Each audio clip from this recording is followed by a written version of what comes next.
karibu rero suhuze abadukurikiye ubundi utubwira ijambo ry'umunsi nkuko umaze kutumenyereza. Murakoze cyane, ndabashimiye cyane kandi ndanabasuhuje mwese mukomeje kudukurikira kuri Menyesha TV. Amazina yanjye nk'usanzwe ni Hagenimana Dini. Hari ahantu hatatu h'ingenzi cyane ukwiye guceceka, ugaceceka ndetse ugafunga umunwa pe. Ahantu hambere ni igihe urakaye, igihe urakaye cyane. Icyo gihe ntabwo uzabasha gukontorora amarangamutima yawe, ubashe gukontorora ibyo uvuga. Hari igihe wavuga ibintu ugasanga byakugejeje ahantu kure. Rero igihe cyose uzajya wumva urakaye kandi urakaye cyane, uzajya uhitamo guceceka. Ahantu ha kabiri ni igihe ubona abantu muri kumwe batiteguye kukumva, cyangwa se igihe uri kubwira abantu batakumva. Icyo gihe nabwo uba ukwiye guceceka, kuko akenshi birababaza bigahungabanya n'amarangamutima y'umuntu y'ubwonko igihe uri kubwira abantu ubona nta muntu n'umwe ukwitayeho. Aha gatatu ni ahantu hateye ubwoba ndetse umuntu wese akwiye gushaka ubwenge akabimenya. Igihe ushaka ko abantu bakumva, igihe ushaka ko abantu bakumva bumva ibyo uvuga, nabwo buryo ukwiye guceceka. Ahantu kugira ngo humvikane hasaba ubwenge. Igihe ushaka ko abantu bakumva neza, bakumva ibyo uvuga, bakumva, ukwiye guceceka ukabanza ugatekereza ku byo ugiye kuvuga. Icyo gihe iyo wacecetse ubitekereza neza, wanabivuga ukabivuga neza, bityo abantu bakabasha kukumva. Bakunzi ba Menyesha TV, twongeye kubasuhuza nkuko bisanzwe. Tugarutse muri wa mwanya wacu tumaze kubamenyereza wo kubaha amakuru y'umuriro kabisa, tuba twagiye tubatunganyiriza yagiye abera mu gihugu hirya no hino hagiye hatandukanye. Rero aho waba uherereye hose turagushuje cyane. Ushobora kuba umeze neza muri wowe, turi kumwe cyane, ariko ushobora no kuba utameze neza, wenda urwaye, wagize ibibazo runaka. Ihangane, mu isi niko bigenda, umunsi wa bimeze neza, ejo bikaba bimeze nabi. Ubuzima ni urugamba duhora turwana, ariko icyiza nuko iyo wabashe kwihangana ubisohokamo neza kandi utsinze. Rero aho uri hose umve ko turi kumwe nawe, uko waba umeze kose, aho uherereye turi kumwe nawe. Tugarutse rero muri wa mwanya wacu w'amakuru, n'ubundi tugiye kubazengurutsa hirya no hino mumenye uko byifashe mu Rwanda, hanze y'u Rwanda, isi yose turayizenguruka tubaha amakuru, mukamenya ngo aha n'aha byifashe gute. Ubundi mugakora imirimo yanyu, ariko mufite n'amakuru, ko burya ikintu cya mbere ni amakuru mu buzima. Amakuru burya nicyo bita information, agereranywa n'amaraso mu mubiri. Amaraso mu mubiri uko atembera niyo atuma umuntu amuvinga, niyo atuma tubaho, niyo atuma tugenda. Rero udafite amaraso umubiri ntago wabaho.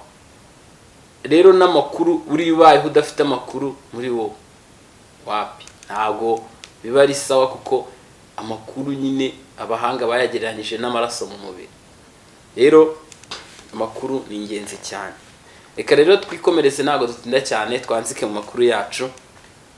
Tugiye kuyahera mu ntara y'Amajyepfo, mu karere, tugiye kuyahera mu karere ka Kicukiro mu mujyi wa Kigali.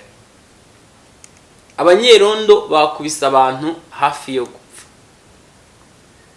Ni mu karere ka Kicukiro, umurenge wa Gahanga, aho mu ijoro ryakeye hari mu saa 7 z'ijoro, hari abasore babiri bari bari kunywera mu kabari, cyangwa se abagabo, reka two kukavuga kugira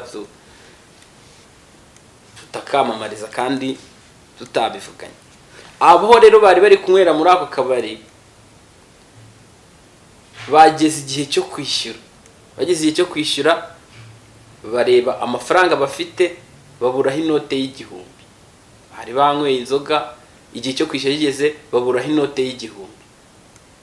Barisakasaka kuri telefone barayabura, basaba umufuka nyine ayo bafite haraburaho igihumbi kuyo bagombaga kwishyura. Nyirakabari rero nawe ntiyabyihanganiye, yahise avuga ati okay, nimba mubuze igihumbi cyo kunyishyura ntabwo ndi bubareke ngo mugende. Afatira telefone yabo, afatiriye telefone nabo banga kubyihanganira, bumva ko igihumbi kitatuma telefone bayitwara. Ubwo nabo bagira umujinya, bahita bajya gufata kimwe mu bikoresho nyirakabari akoresha yotsa inyama, n'imbabura. Nabo baravuga ati iyi mbabura natwe turayitwara cyangwa duhereze telefone yacu. Haba imvururu nyinshi cyane mu kabari, ziri kwenda kuzamo n'imirwano, ariko bari batararwana. Abanyerondo bari bari mu kazi bacaho, bumva induru baza kureba. Mu kuza kureba nta kindi bakoze, ntibavuze twenda reka twumvikanisha abantu reka tugiye gute, ahubwo bafashe ba bagabo babiri babuze igihumbi cyo kwishyura, barabakubita hafi yo gupfa. Abaturage rero bari bahuriye hafi aho bari kureba ibiri kuba, babona abantu hashaka gupfa umuntu. Nibwo bahise bahamagara inzego z'umutekano, batahamagara polisi ihita ihagera byihuse kuko yabyiyemeje kabisa. Iyo uhamagaye polisi ni amasegonda bayakugezeho. Ubwo polisi hageze isanga kuko abantu bari gukubitwa. Abanyerondo bari abanyerondo 3, abakubitwa ari 2. Nta kindi yakoze, abakubitwaga yahise bajyana kuri station ya polisi. Abanyerondo bahita bafatwa bajyanwa kuri RIB gukurikiranwa kuko bari bakoze icyaha cyo gukubita no gukomeretsa. Babandi kuko bashinjwa gubujura nyine ko babuze ubwishyu, bagejejwe kuri station ya polisi basanga bakubiswe banegekaye hafi yo gupfa. Nta kindi babakoreye, polisi yahise ibihutana ku bitaro. Ubu bakaba bari gukurikiranwa, bari kuvuzwa. Kugeza ubu ntiharavugwa niba hari uwapfuye cyangwa utapfuye, ahubwo bari gukurikiranwa n'abaganga. Mu gihe abanyerondo babakubise bo tayari batawe muri yombi, bari kuri RIB, bari gukorerwa dosiye kugira ngo ishyikirizwe ubushinjacyaha. Mu gihe nyirakabari we akibona polisi yahise atoroka aracika. Umuvugizi wa polisi mu ntara ya umuvugizi wa polisi mu mujyi wa Kigali yemeje aya makuru, avuga ko ubwo hari mu masaha ya nijoro batabajwe n'abaturage bavuga ko hari abantu bari gukubitwa. Batabaye basanga koko nibyo, bahita bajyana bari abantu bamwe bajya kuri station, abandi bajya muri RIB, ariko barijyanye kuri station kuko babonaga banegekaye cyane, bahita babajyana ku bitaro. Anavuga ko nubwo hari abanyerondo, ni umuvugizi wa polisi mu mujyi wa Kigali witwa Gahonzire Werarisi niwe watangaje, aravuga ati nubwo hari abanyerondo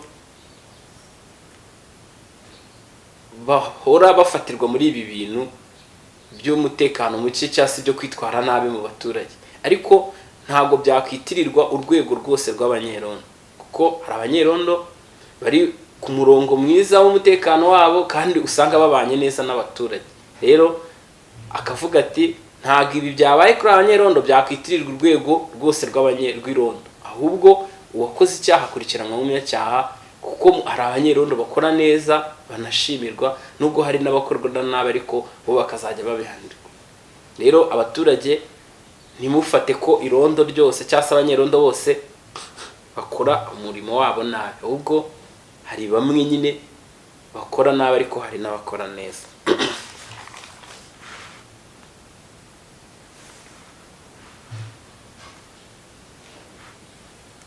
Inkongi y'umuriro yibasiye ikigo kirashya kirakongoka. Aha ni mu karere ka Nyaruguru, mu kigo cy'ishuri bita Groupe Scolaire Runyombye ya mbere.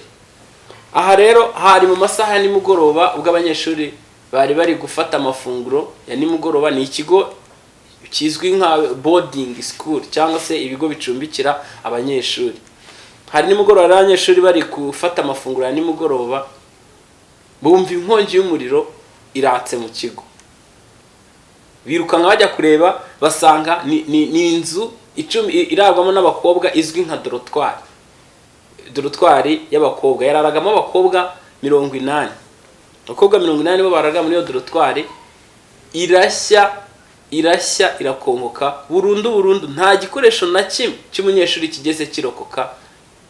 Urumva muri dorotwari ibikoresho bavuga byahiriyemo harimo ibikapu, imyenda ndetse na za matera n'ibindi bikoresho bindi bitandukanye by'abanyeshuri. Byahiye birakongoka neza, inzu irashira burundu. Aha rero ubuyobozi bw'ishuri bwatangaje ko ibyangirikiye muri iyi nkongi y'umuriro bisaga miliyoni 24 z'ibikoresho by'abanyeshuri hatabariwemo inzu ubwayo. Miliyoni 24 hatabariwemo inzu. Umva ahiriyemo ibintu byinshi cyane. Gusa bakaba bakishimira yuko nta munyeshuri wigeze uhiramo. Kwakunda abanyeshuri batoroka bagasigara baryamye abandi bagiye kwiga, nta munyeshuri wari urimo. Nubwo inzu yose yahiye ariko nta wigeze ayihiramo umwana cyangwa se umunyeshuri, ahubwo ni ibikoresho byaho gusa. Rero ubuyobozi bw'ishuri bwo bwavuze ko ishobora kuba yatewe n'amashanyarazi, ariko ngo nanone bigatizwa umurindi n'inyubako z'ishuri zishaje, inyubako za kera cyane. Rero ngo uko zishaje byihutishije umuriro w'amashanyarazi. Ni mu gihe umuyobozi w'akarere ka Nyaruguru yatangaje ko umuyobozi w'akarere ka Nyaruguru bamwita Murwanashyaka Emmanuel, yatangaje ko iyi nkongi y'umuriro yongeye gukangura intekerezo z'ubuyobozi bw'uko bakwiye kubaka inyubako zigendanye n'igihe za kiriya kigo. Kuko ngo we yanatangaje ko ngo hari inyubako zirimo zashaje cyane zigisakajwe y'amabati ya fibrosima ya kera yaciwe. Rero ni inyubako zishaje cyane ku buryo habaye akantu ko gushya ihita igurumana kuko ni iya kera cyane. Rero akaba yavuze ko icyo bishimira nk'ubuyobozi nuko nta mwana wahiriyemo cyangwa nta munyeshuri wahiriyemo, ariko nanone bikaba byongeye gukangura intekerezo zabo ko bakwiye kongera kuvugurura inyubako, bakubaka inyubako za kera kigo zigendanye n'igihe tugezemo. Animateri mu kigo cy'ishuri yatawe muri yombi nyuma yo gufata umwana ku ngufu akamusambanya w'imyaka 15. Aha ni mu kigo cy'ishuri giherereye mu karere ka Rusizi, aho ushinzwe imyitwarire y'abanyeshuri uzwi nka animateri yafashe umwana w'imyaka 15 ashinzwe kurera cyangwa se kureberera imyitwarire myiza, aramusambanya. Nyuma yo kumusambanya rero nta kindi yahise atabwa muri yombi. Aha nta nubwo yigeze anyuzwa hirya no hino no ku ruhande, ahubwo yahise ashyikirizwa ubushinjacyaha ku rwego rwisumbuye rw'akarere ka Rusizi. Abandi barabanza bakanyuzwa mu bugenzacyaha, we yahise ashyikirizwa ubushinjacyaha ku rwego rwisumbuye rw'akarere ka Rusizi kubera aya mahano yakoze yo gufata umwana akamusambanya w'imyaka 15 kandi ari we ushinzwe kumurera. Rero aya makuru nayo akaba yarakenewe kugira ngo tujye tumenya hirya no hino byifashe gute se mu bigo by'amashuri, abantu bakurikirane uko bimeze. Tumaze igihe rero tubatembereza mu gihugu cya Syria, aho perezida wacu yatsinzwe uwo bita Bashar al-Assad agahungira mu Burusiya. Ibi akaba inyeshyamba zaramufatanye igihugu ku itariki 8 z'ukwezi kwa 12 2024. Zikimara gufata igihugu rero nta kindi abaturage bagombaga kuyoboka. Aha rero igihugu cya Syria cyakomanyirijwe, navuga ku isi hose niko navuga. Igihugu cya Syria nyuma y'uko perezida akirekuye akagitanga amaboko y'inyeshyamba bo zikaba arizo ziyoboye ibihugu byose byinshi, byahise bivuga ko bihagaritse kwakira impunzi zituruka mu gihugu cya Syria. Ubu igihugu impunzi zose zikaba ziri guhagarikwa ibihugu rero icyabimburiye ibindi bihugu ni igihugu cya Autriche. Igihugu cya Autriche kimara kubona ko inyeshyamba zafashe igihugu, iki gihugu cya Autriche cyari gifite impunzi za Syria zisaga ibihumbi ijana by'impunzi z'abanyesiriya bari bari muri Autriche. Hakaba hari ibindi bihumbi byinshi cyane biri gusaba ubuhungiro muri Autriche. Autriche rero yahise isohora ministeri ishinzwe impunzi mu nshingano muri cya gihugu cya Autriche yasohoye itangazo ko nta mpunzi ituruka mu gihugu cya Syria bari bwongere kwakira, ahubwo igihugu cyarafashwe bagende bayoboke abafashe igihugu, byo guhunga babyihorere, kuko n'undi ntambara isa nk'iyahagaze ko warwanaga yarahunze, ubwo abafashe ubutegetsi bayobokwe nyine babayobora. Ubwo rero nta mpunzi, n'ibihugu byinshi byo ku isi byose byagiye bitangaza ko nta mpunzi yo muri Syria bari bwongere kwakira, ahubwo basubira mu gihugu cyabo bakajya kuyoboka abafashe ubutegetsi. Perezida Donald Trump yongeye gutangaza. Perezida Donald Trump ubwo yabazwaga n'umunyamakuru niba igihe azaba yarahiriye kuyobora Amerika, Ukraine yakwitega inkunga izaturuka kuri Amerika mu ntambara ihanganyemo n'Uburusiya, Trump atazuyaje yahise asubiza byihuse cyane aravuga ngo inkunga nzayigabanya cyane. Ubwo rero Ukraine rwose nta kintu Trump yayijeje muri iriya ntambara. Trump rero kuva no mu kwiyamamaza kwe campaign yagiye akora hirya no hino yagiye avuga ko ikimuraje inshinga atari intambara ya Ukraine n'Uburusiya, ahubwo we mu magambo ye iteka ahora agaruka ko ikimuraje inshinga ari ugushyira iriya ntambara akadomo akayirangiza. Ibi rero yabivuze mu gihe Amerika yari yobowe na Joe Biden yari yaremereye inkunga Ukraine y'akayabo k'amafaranga angana na miliyari 131 z'amadolari y'Amerika. Muri yo ayamaze gutangwa, yamaze guherezwa Ukraine muri izo miliyari 131 yemerewe,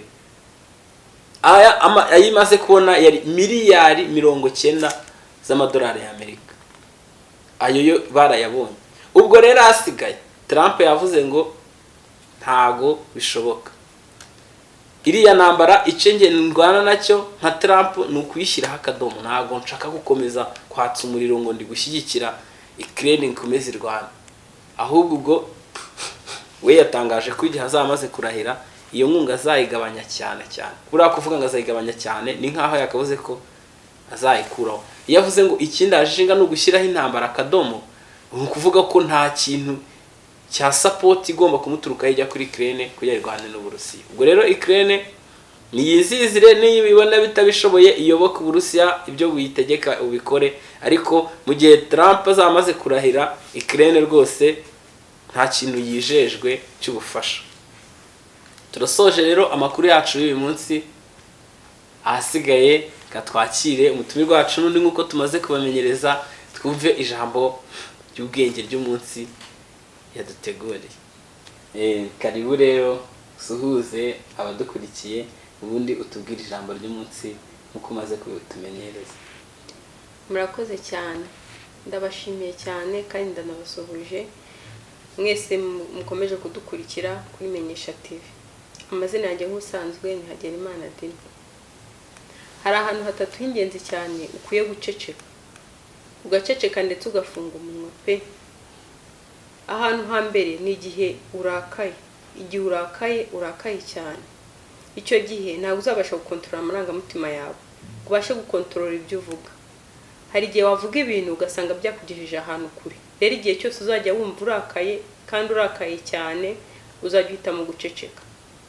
Ahantu ha kabiri ni igihe ubona abantu muri kumwe batiteguye kukumva, cyangwa se igihe uri kubwira abantu batakumva. Icyo gihe nabwo uba ukwiye guceceka, kuko akenshi birababaza bigahungabanya n'amarangamutima y'umuntu y'ubwonko igihe uri kubwira abantu ubona nta muntu n'umwe ukwitayeho. Aha gatatu ni ahantu hateye ubwoba ndetse umuntu wese akwiye gushaka ubwenge akabimenya. Igihe ushaka ko abantu bakumva, igihe ushaka ko abantu bakumva bumva ibyo uvuga nabwo buryo ukwiye guceceka. Ahantu kugira ngo humvikane hasaba ubwenge. Igihe ushaka ko abantu bakumva neza, bakumva ibyo uvuga, bakumva, ukwiye guceceka ukabanza ugatekereza ku byo ugiye kuvuga. Icyo gihe iyo wacecetse ubitekereza neza, wanabivuga ukabivuga neza, bityo abantu bakabasha kukumva. Murakoze cyane. Impanuro ugenda uduha ni nziza cyane. Rero murakoze abari badukurikiye, turasoje amakuru yacu nakagaruka ubwo naho ku munsi w'ejo. Ciao, imibereho myiza.